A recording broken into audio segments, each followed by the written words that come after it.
ഒന്നിലുമറിയാത്ത ജനങ്ങൾക്ക്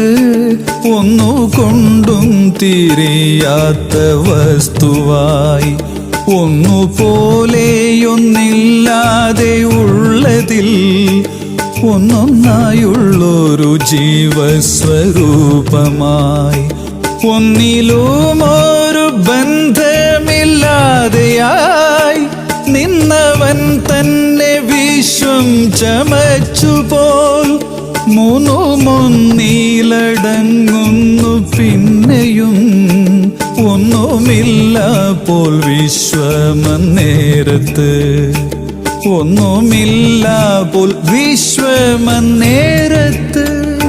കൃഷ്ണ കൃഷ്ണ മുകുന്ദ